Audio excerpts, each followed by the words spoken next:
you tonight. I want to also start with a question. And my question is, how many of you here have struggled to come up with a name for your child? Any hands? I certainly did. As Kelly mentioned, I have been a teacher for over 17 years. So as you can imagine, every name comes with some kind of baggage for me. So I especially struggled with naming my firstborn daughter. I wanted a name that would bless her, a name that would encapsulate the kind of life that I wanted her to have. So after much deliberation, I settled on Ava Bright. Ava means life, so her name literally meant bright life. I wanted her life to be filled to the brim with goodness and light, and it was. For 8 years, she brought joy to everyone she met, exuding a light that I thought was inextinguishable. But at the age of 5, Ava was diagnosed, is she up there? Oh, there she is. Ava was diagnosed with a very rare leukemia, childhood leukemia called biphenotypic leukemia. It's 2 types of childhood leukemia, and her prognosis was very poor. We fought for 3 years, going back and forth to Seattle to pursue chemo and then a bone marrow transplant. She went into remission in 2015 for 1 year of blissful, mundane life. We started to go back to school, play at the park, and even began hoping for the future. But then a biopsy revealed that she had relapsed, and in that year, she relapsed again and again. It was clear that we were out of options, so the doctor in Seattle told us to have a very difficult conversation about death with our 8-year-old daughter. We were appalled. How could we tell Ava that as her parents, we couldn't save her, that she was going to die? Our doctor told us that there were parents who did not have the discussion and just let their children pass away. But he said some of those parents regretted it. Still, I didn't want to have that discussion, and I was so mad at God. Her diagnosis was already a backstab. So this was a twisting of the knife. But Ava, she was a special child, as maybe you'll see later. She knew me so well, and so she brought up what I could not bring up with her. One night in our hospital bed, she said, "I'm not saying this is going to happen, but if I die, can you please tell me about heaven?" I tried to stay calm, but it was so painful to talk about it. And I told her that it wouldn't hurt. It'd be much like anesthesia, when you fall asleep. And the many biopsies and treatments that she had, she would go into general anesthesia. And I said it would be like that. We promised there would be no pain.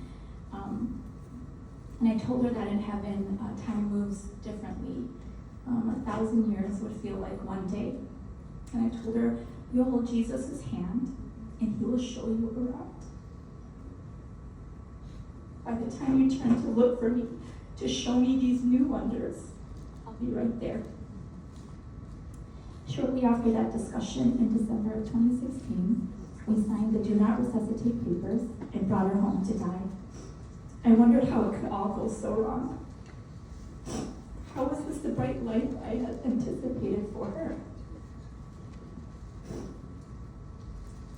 A few short weeks later, on New Year's Day of 2017, Ava passed away in our arms. Right before she was intubated, the last word she spoke with her sweet voice was to call out my name.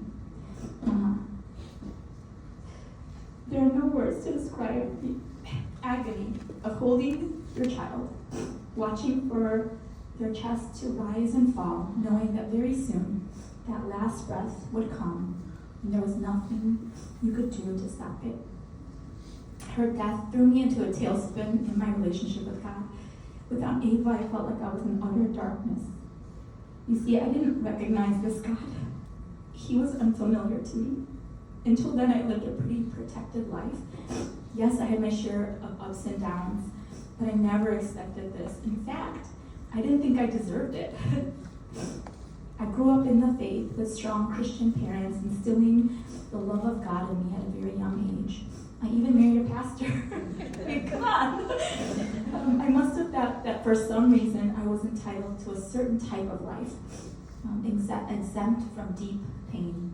I didn't want much, but I certainly didn't want a bereaved life. In my relationship with God, the one I had known for so many years, started to shift around this time. The change was most noticeable in my prayers. They were no longer filled with flowery language, polite requests, polished paragraphs. My prayers became enraged rants, silent treatments, fists balled up, face on the floor, snot oozing out of my face. Those type of prayers. Does anyone have those types of prayers? And somehow, God felt most present in those moments of raw expression of grief, because there in the pit of my darkness, I was able to recall that God had lost his child too. I think the agony of God's sacrifice is lost in the happy Easter messages that come in the spring. What gets glossed over is the most important part for a bereaved mom like me. What did God feel watching Jesus die an excruciating death, watching for his last breath, knowing it will come? Did he feel what I felt? The bone-crushing pain and the fear of knowing that separation was inevitable. The realization that God not only knows my pain, but he walked my pain was like a light, faint at first, but shining into my darkness to lead me into a full, trusting space with him. But that's not the end of my story. This didn't erase my anxiety and depression. I slept a lot to deal with the pain. Sleeping as a way to avoid this dark hole became a habit, leaking into the day, bringing me mixed feelings of relief and guilt.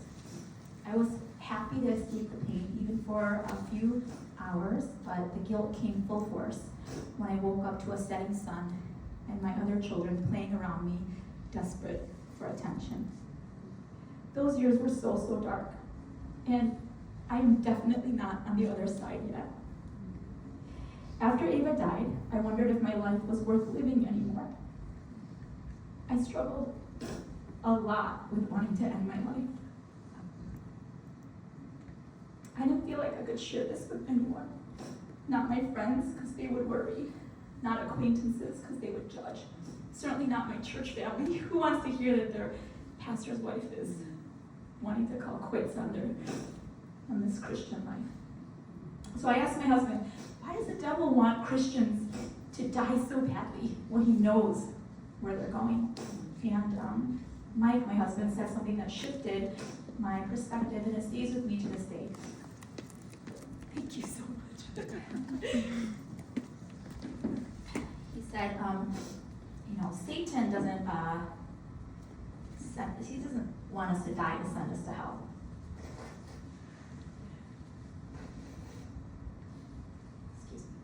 It's to rob us of the opportunity to be used by God in this lifetime.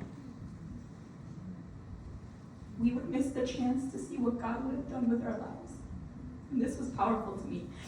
I didn't want to just get to heaven. I wanted to make this life count too. Throughout the years after Ava died, God helped me know I wasn't alone in real physical ways. I have so many stories of these encounters with God that I call God winks. Just reminders that, that he sees us where we're at. And I was planning to share a specific one today, but God winked at me in the most unexpected way. About a year after Ava died, my last daughter was born.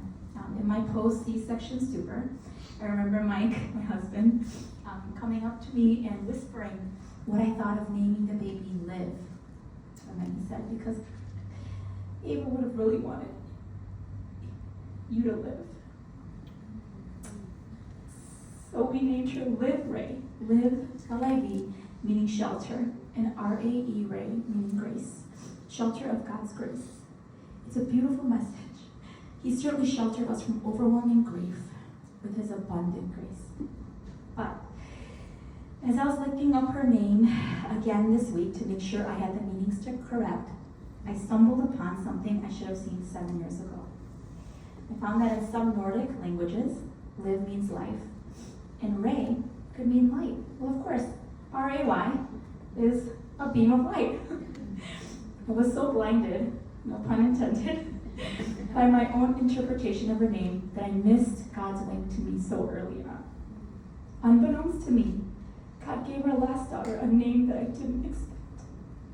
This last little girl who brought glory back into our grief, sweetness into our sorrow, daylight into our darkness, we unintentionally named Bright Life. It was the very blessing I gave my firstborn years ago, a life that I believed was never possible again. But God is in the business of redeeming things. We talked about that earlier, right? He took our broken life and he brought moments of beauty back into it. Have you noticed this in your own life? How he breathes hope into the most hopeless situations.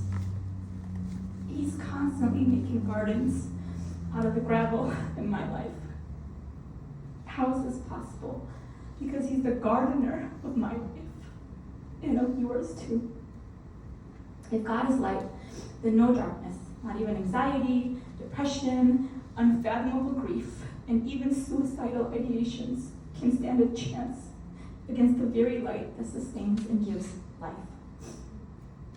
Is there anyone in here hanging by a thread? Anyone so tired of living, but too scared to confess it to someone? Anyone who feels stuck with no way out? I encourage you to live. God wants you to live, not by our strength, but by his strength. Christ as our crutch, as we walk through this life leaning on him, bruised but not entirely broken, battered but also basking in the light, the living light that is our God. So I'll end with this. As I hobble into heaven, this is what I envision. I hope God will hold me tight and tell me that his glory was revealed through my brokenness. And then I hope he points me to my little girl. And I envision Eva turning around to look at me for the very first time, eyes lighting up at my unbroken promise, running towards me, calling out my name, Mama.